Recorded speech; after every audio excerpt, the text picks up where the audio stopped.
तो आदाब, नमस्कार, गुड इवनिंग, सत श्री अकाल। एक बार फिर आप तमाम लोगों का स्वागत है क्राइम तक की कहानी की इस एपिसोड में। उम्मीद है पूरी क्राइम तक की फैमिली अच्छी होगी।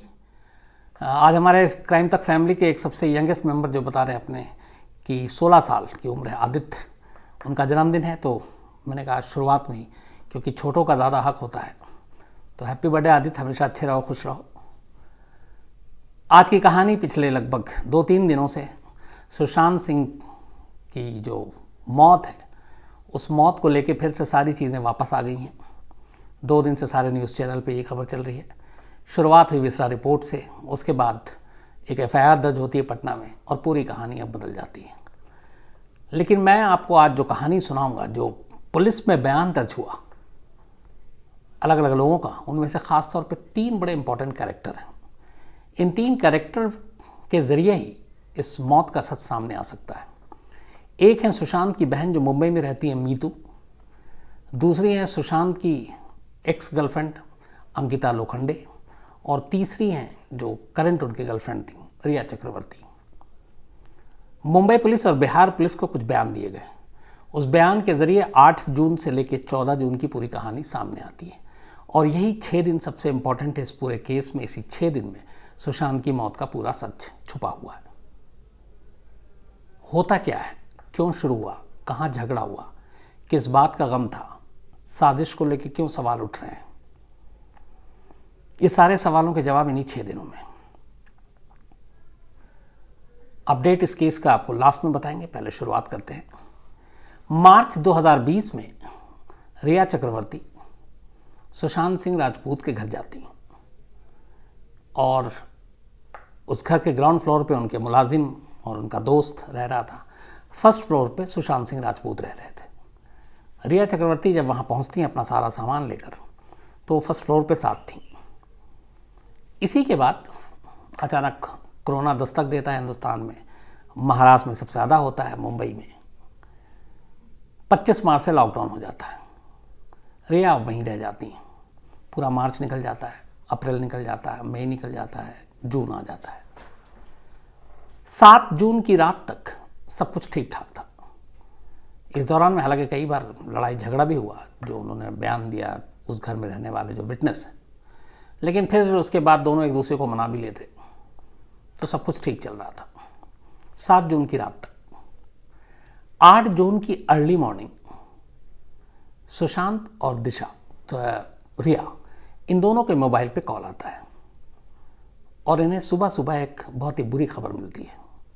खबर ये थी कि सुशांत सिंह राजपूत की एक्स मैनेजर दिशा, जिसने कुछ महीने पहले ही सुशांत सिंह को छोड़ा था, उसकी वजह ये थी कि दिशा जिस कंपनी में काम करती थी, वो सेलिब्रिटी जो हैं फिल्म इंडस्ट्री के लोग, उनका काम देखा करती थी, उनको प्रमोट करना, उनको बाकी चीज़ें उनके लिए।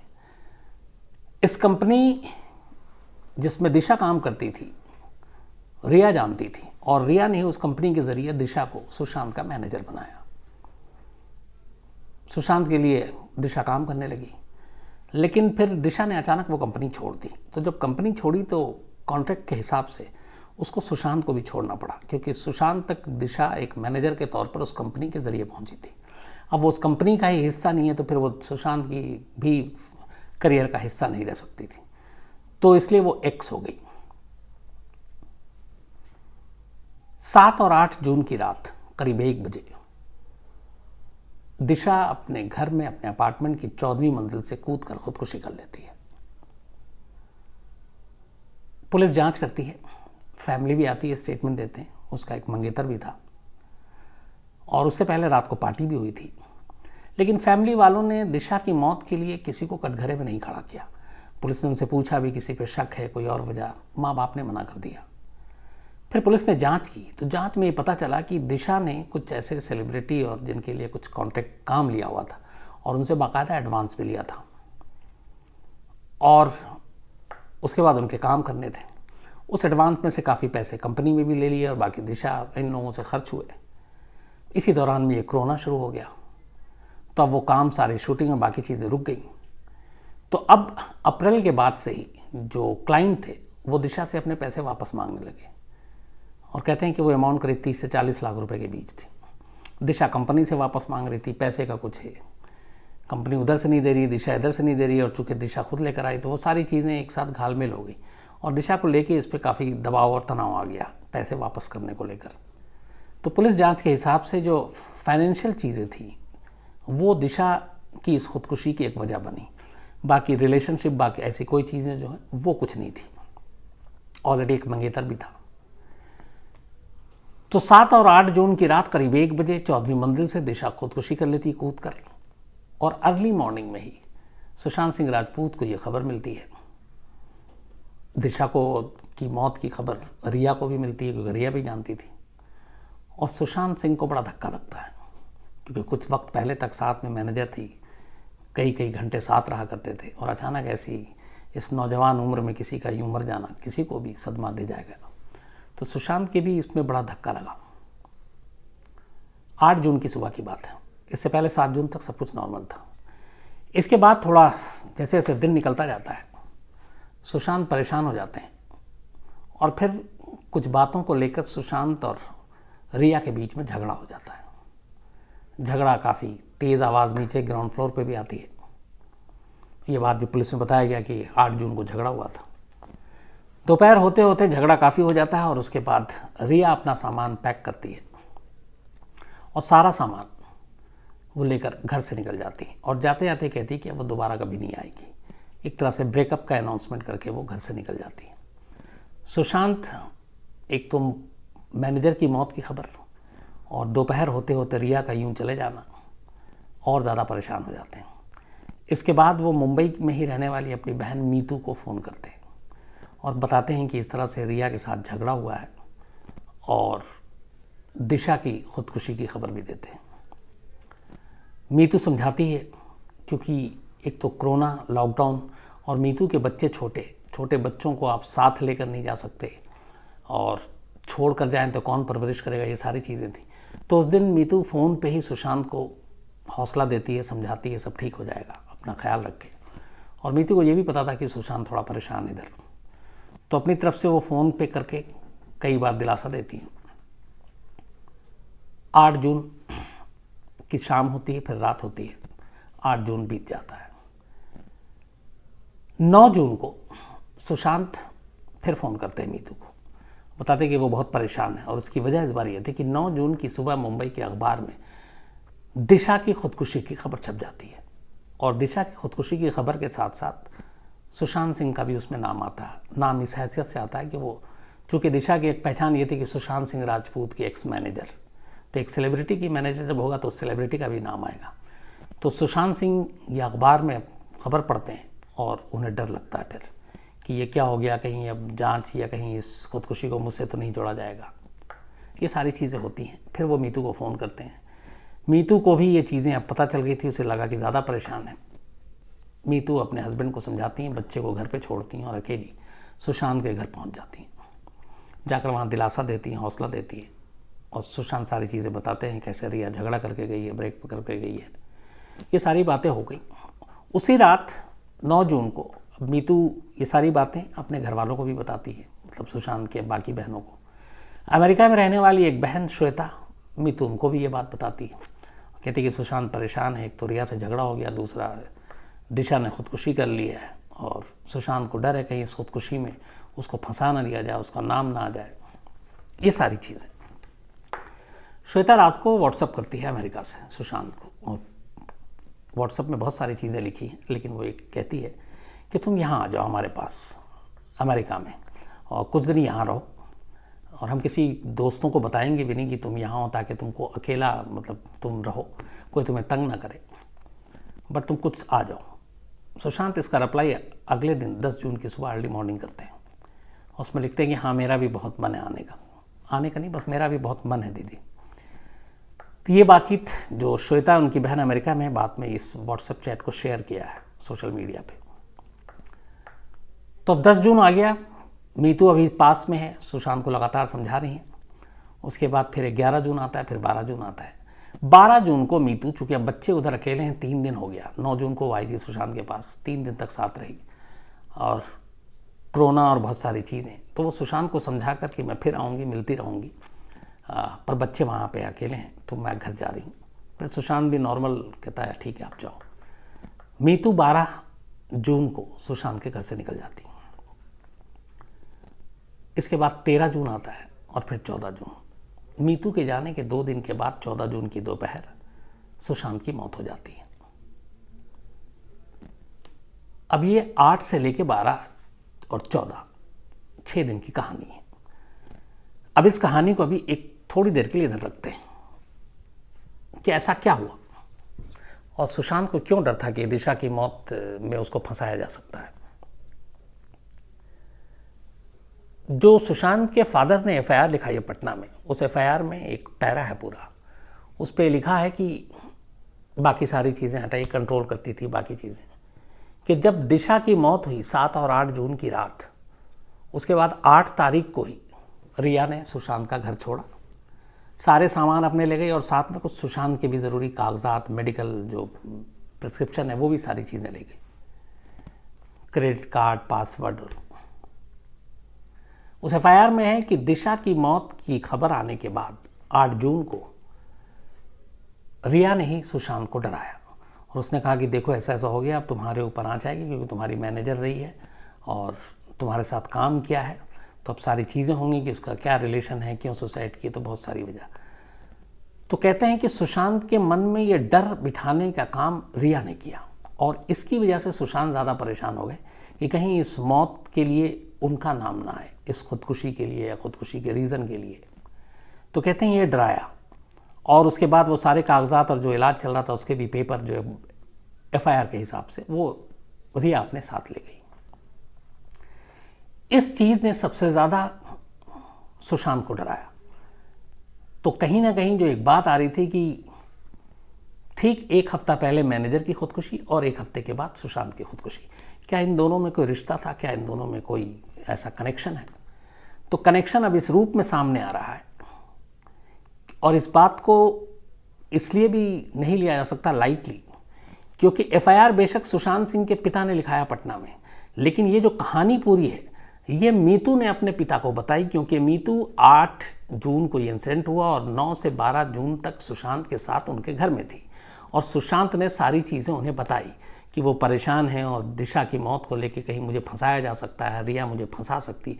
ये सारी बातें सुशांत ने मीतू को बताई और मीतू ने अपने पिता को बताई और तभी उनके पिता ने जो एफआईआर में बाकी सारी चीज़ें लिखाए हैं, जो सवाल उठाए, उसमें एक इम्पॉर्टेंट सवाल ये भी है कि सुशांत को दिशा की मौत के लिए भी ब्लैकमेल किया रिया ने और कहा कि तुमको इसमें हम फंसा सकते हैं और फंसा देंगे। और सुशांत इसलिए भी डरा क्योंकि दिशा को रखवाने वाली रिया थी, उस कंपनी को जानने वाली रिया थी। तो ये जो सारी चीज़ें बताई हैं ये मीतू ने बताई और बिहार पुलिस की जो टीम मुंबई गई है उसको भी मीतू ने ये स्टेटमेंट दिया है और कहा है कि सुशांत ने ऐसा ऐसा कहा था और वो परेशान था दिशा की मौत के लिए कि कहीं इस खुदकुशी में मेरा नाम ना आ जाए, मुझे रिया फंसा ना दे।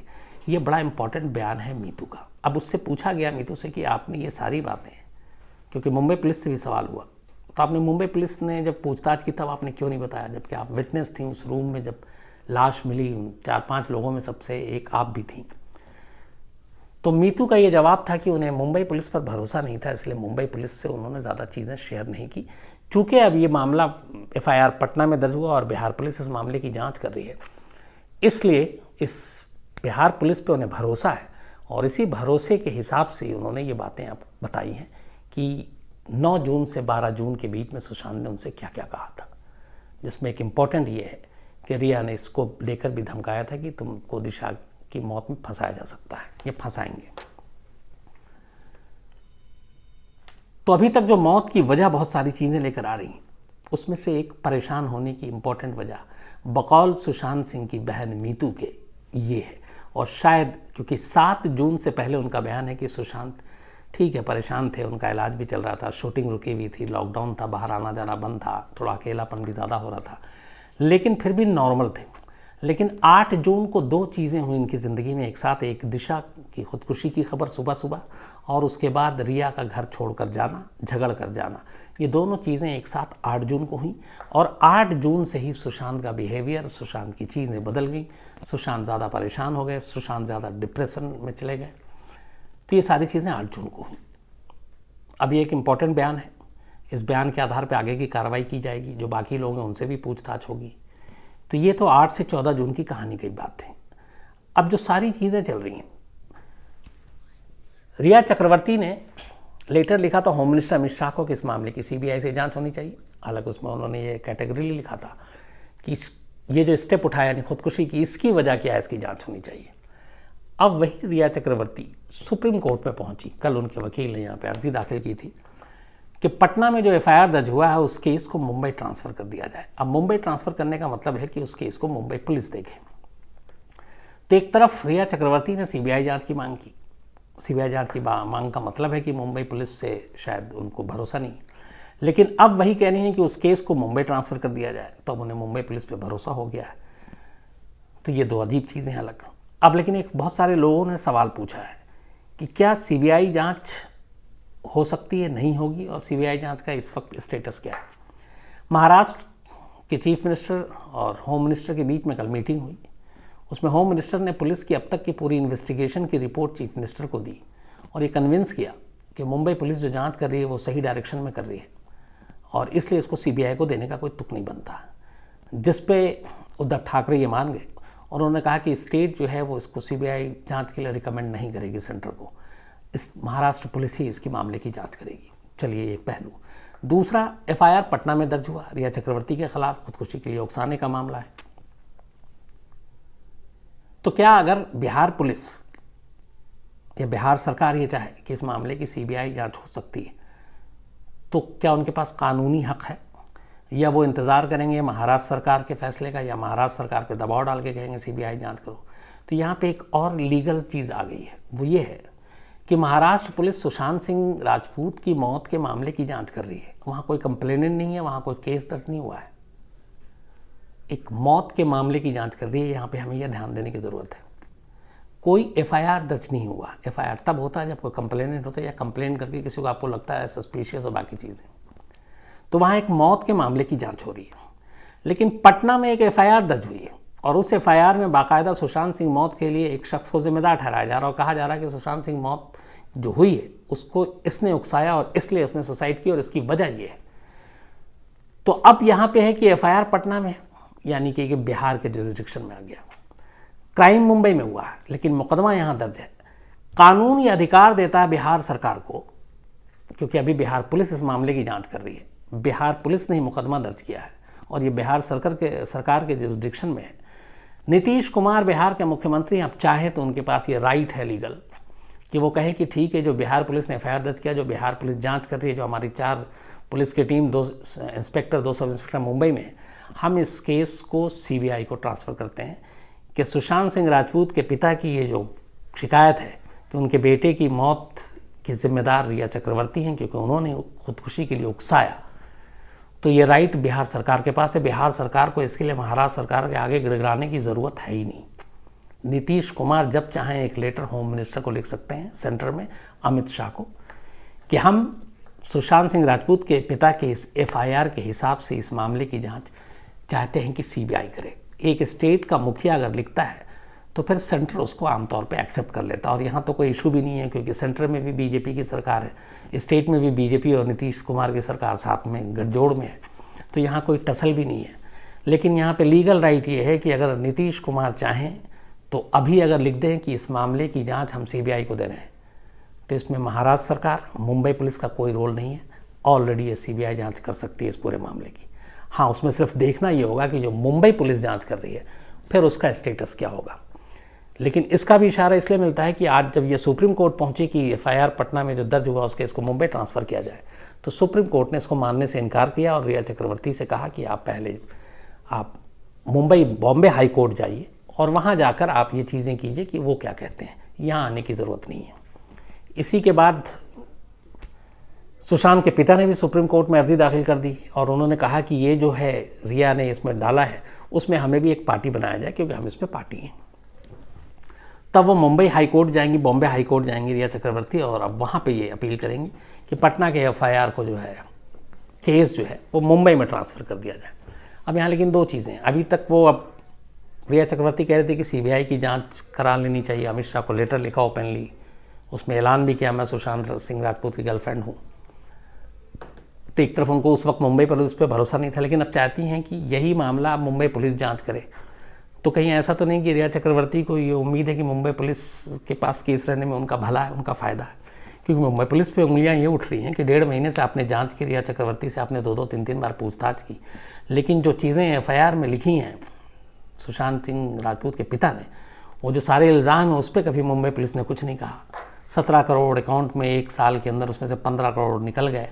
कोटक महिंद्रा बैंक में आज बिहार पुलिस की टीम भी गई, वहाँ सारे अकाउंट्स डिटेल निकाले हैं कि ये पैसे कब कब किस किस के खाते में गए, तो उससे बहुत सारी चीज़ें सामने आ सकती हैं। लेकिन ये सब काम पहले मुंबई पुलिस को करना चाहिए था। तो मुंबई पुलिस ने FIR में लिखी बातों को कितना नज़रअंदाज किया, कितना नहीं किया, ये मुंबई पुलिस वक्त आने पे सामने बताएगी। लेकिन फ़िलहाल एक जो बहुत बड़ा सवाल है CBI जांच को लेकर, तो ये बल्कि ख़ुद सुशांत सिंह राजपूत के पिता के वकील ने ऑफिशियली स्टेटमेंट दिया है कि हमें CBI जांच के लिए अब महाराष्ट्र सरकार या उनसे आगे गिड़गिड़ाने की ज़रूरत नहीं है।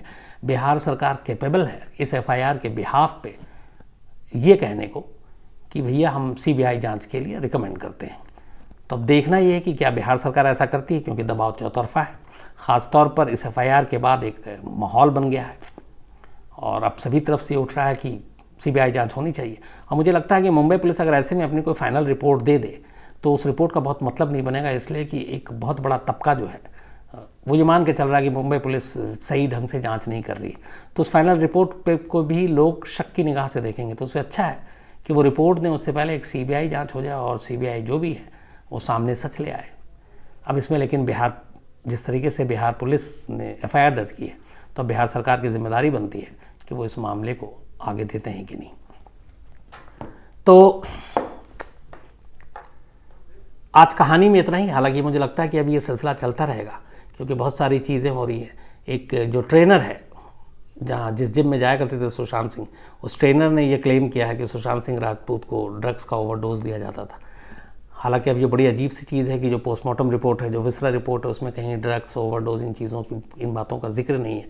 तो अब यहाँ पे कि ये भी हो सकता है कि ये जो इल्ज़ाम लगा हुआ है वो पहले का हो, कि जब पहले इलाज हो रहा था उस वक्त जब रिया और सुशांत सब साथ थे, तब शायद उस वक्त ये ओवरडोज दिया गया हो और उसमें टाइम गैप इतना हो गया कि अब जो है रिपोर्ट आई है उसमें वो सारी चीज़ें सामने नहीं आ रही हैं। जिन साइकेट्रिस्ट के साथ इलाज चल रहा था उनसे भी बातचीत चल रही है और उनसे भी बिहार पुलिस पूछताछ करेगी, क्योंकि इल्ज़ाम ये भी है कि रिया के कहने पे ही डॉक्टर गलत दवा, ओवरडोज, ये सारी चीज़ें दे रहे थे।